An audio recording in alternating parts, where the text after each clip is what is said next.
Le conditionnel est utilisé dans de nombreux contextes en français. Celui qui m'intéresse aujourd'hui, c'est l'expression de la politesse. Quand les Français demandent quelque chose, dans une boutique, au guichet de la gare ou au restaurant, ils vont naturellement employer le conditionnel de politesse. Je voudrais un café. Cette phrase est l'une des premières que tu as apprises quand tu as commencé le français. On utilise le conditionnel du verbe vouloir pour demander poliment quelque chose. Tu peux bien sûr employer d'autres verbes avec le conditionnel.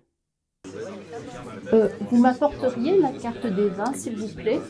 Conditionnel de apporter. Je pourrais avoir du pain? Conditionnel de pouvoir. Vous auriez une table en terrasse? Conditionnel de avoir. Petite info.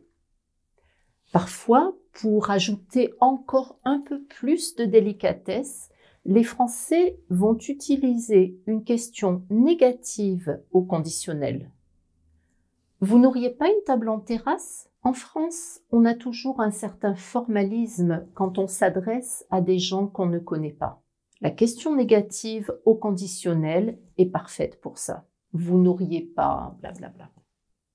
Tu as des questions concernant la conjugaison des verbes? Christian, lui, a la réponse qu'il te propose dans cette formation. Il a même élaboré une technique parfaite pour t'aider à mémoriser comment conjuguer en français. Alors, fonce! Manger au restaurant est un des plaisirs des Français qui se retrouvent en amoureux, entre amis ou en famille autour d'une table. Voici donc 8 phrases qui vont te faciliter la tâche quand tu seras devant le serveur et qu'il attendra que tu passes commande. Allô, bonjour? Oui, bonjour, je voudrais réserver une table pour 2, pour demain à midi, s'il vous plaît. Oui, c'est au nom de Madame Guigou. Et hop, je voudrais conditionnel de vouloir. Deuxième situation. En général, les restaurants français ne font pas la journée continue. Donc, si tu veux déjeuner, ce sera entre midi et 14 h et pour le dîner, entre 19h30 et 21h30. Bonne chance pour te faire servir après 15 h et après 22 h. Comme apéritif, on prendra 2 pastilles, s'il vous plaît. Et si vous aviez des amuse-gueules, ça serait sympa. Au restaurant, il est normal que le serveur te propose de prendre un apéritif avant de commander. Les amuse-gueules, ce sont de petites choses que tu vas grignoter pendant l'apéritif. Des olives, des chips, des cacahuètes, etc. Comme entrée, je vais prendre une salade niçoise et comme plat, une côte de bœuf. Saignante, je vous prie. Si tu commandes du bœuf, on te posera la question suivante. Quelle cuisson? Tu auras 4 alternatives pour répondre. Tout d'abord, bleu. Bleu, c'est un aller-retour de la viande dans une poêle bien chaude, 20 secondes d'un côté, 20 secondes de l'autre. Deuxième possibilité, saignante. 1 minute de chaque côté et quand tu coupes, la viande va saigner. Troisième alternative, à point. 2 minutes de chaque côté. Et pour finir, bien cuite. Alors, aïe aïe aïe, en France, on ne mange pas le bœuf bien cuit. Tu devras sans doute parlementer avec le serveur ou même avec le chef. Commande du poulet et ta vie sera plus simple. Comme boisson, je prendrai un pichet de rouge et une carafe d'eau bien sûr. Au restaurant, tu peux commander une bouteille. Par exemple, je voudrais une bouteille de Beaujolais nouveau, s'il vous plaît. Ou vous m'apporteriez une bouteille d'eau gazeuse, je vous prie, ou plate, sans gaz. Si tu veux faire des économies, alors tu prendras un pichet de vin. Ce sera le vin de la maison qui, selon les restaurants, peut également être excellent. Et à la place de l'eau minérale, tu pourras commander une carafe d'eau. C'est de l'eau du robinet qui, en France, est potable et c'est normal d'en boire dans un café ou dans un restaurant. Vous faites des cafés gourmands? Oui? Alors, pour moi, un café gourmand, s'il vous plaît.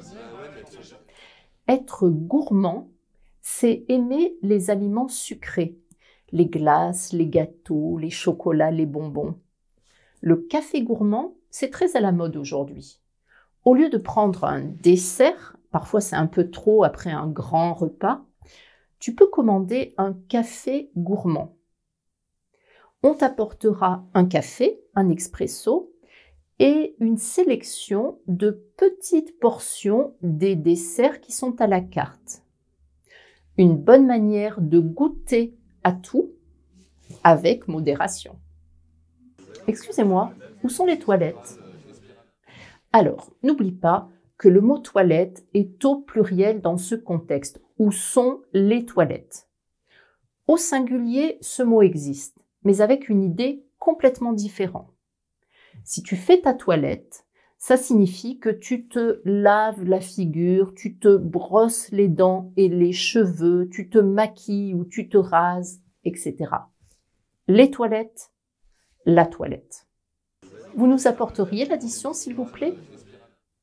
En France, en général, on paye par carte bancaire.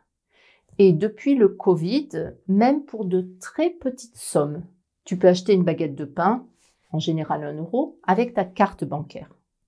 Bien entendu, tu peux aussi payer en liquide, c'est-à-dire en cash. Dernière partie de notre vidéo, la phonétique. Alors, parfois, la phonétique peut te bloquer quand tu veux parler français. Tu n'es pas sûr de ta prononciation, tu hésites, et alors là, c'est la catastrophe. C'est sûr que tu vas te tromper, et c'est sûr que les Français ne vont pas te comprendre. Tu veux améliorer ta phonétique du français? Alors, profite du prix spécial pour commander ma formation.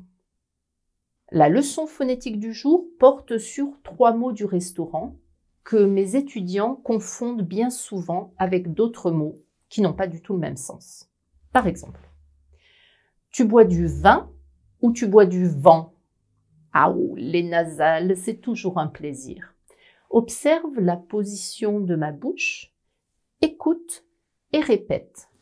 Vin, vent, vin, vent.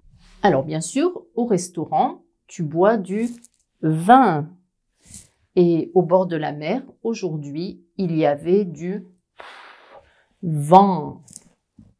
Autre confusion fréquente, spécialement pour les germanophones, les personnes qui parlent allemand, les Suisses, les Allemands et les Autrichiens, la confusion entre le B et le P.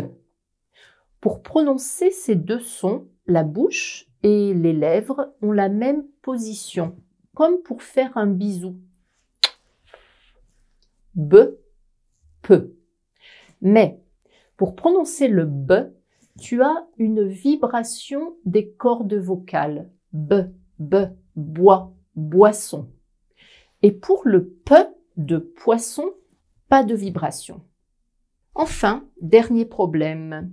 Tu préfères manger un dessert ou un désert?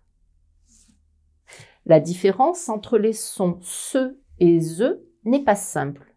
Mais il y a un truc qui peut t'aider. Place ta main devant ta bouche. Pour le son SE de dessert, tu vas sentir de l'air. Serre, dessert. Pour le son ZE de désert, tu ne vas pas avoir d'air. Z, z, z, zer, désert. Alors bien sûr, ce que tu manges au restaurant, c'est le dessert.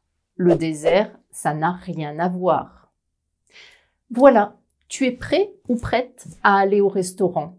Alors, bon appétit et à la semaine prochaine.